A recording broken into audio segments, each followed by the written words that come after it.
meron akong inandang statement pero extemporaneous na lang. So ngayong araw, nagsampa ako ng kasong sibil laban kay former Undersecretary Lorraine Badoy Partosa at kay Jeffrey Celis dahil sa kanilang mapanirang mga pahayag at paninirang puri laban sa akin at sa aking pamilya sa pamamagitan ng kanilang programming sa SMNI at sa social media.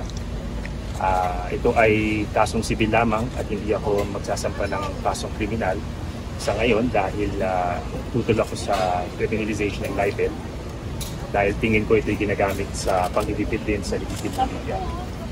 Pero dapat mapanagot ang mga pasimuno ng pagpapakalat ng disinformation.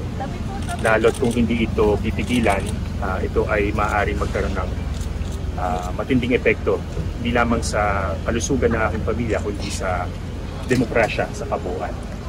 Kaya ako nagpasya na magsampa ng kaso. Ano po ang estimate damages na hingin niyo po dito sa dalawang? Nasa 2 milyon. 2 milyon piso. You talked about the... Sorry, nasa na po. You talked about yung naging mental toll mo po for your family.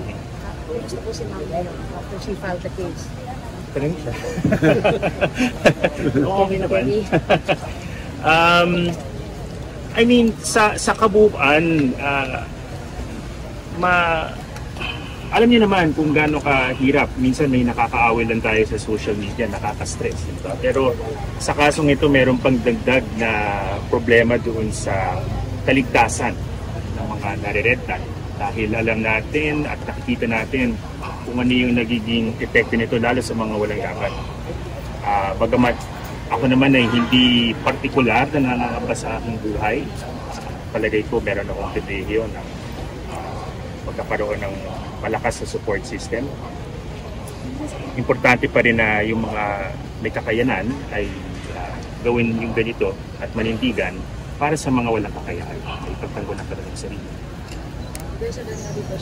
Ano pa?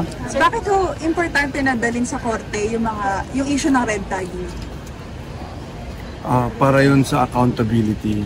Napakahalaga na gawin nating accountable yung mga nagre-red tag at yung mga masamang consequences ng pagre-red tag, di ba? Gaya na sinabi ni Atom, may consequences yun sa kanya, sa pamilya, sa lipunan. Yung court, marami na kaming sinusubukang forums, importante ng yung court yung forum, at importante yung civil liability, lalo na for a media person, ayaw natin ng libel, diba, na gagamitin. Ito, civil code ang ginamit dito. Sinasabi kasi ng civil code, bawal ka maging mapang-api, bawal ka mang-away ng kapwa na walang dahilan, bawal ka salita ng ganito sa kayong kapwa-tao. So yun ang ginagamit naman, napakasimpleng provision ng civil code na kung makuha namin, kahit hindi masyadong malaki, kasi sabi namin reasonable amount lang, Tom's reputation and mental health and the family is what more than 2 million, di ba? In fact, priceless yon. But kailangan sa court kasi reasonable, pero kailangan big enough na may, di ba, may bigat naman sa mga hinahabol natin dito. Attorney, when are we expecting a response from the Well, ang first step, yung ginawa namin ngayon is to file the case. Kagabi pa lang, final na electronically, ngayon physically.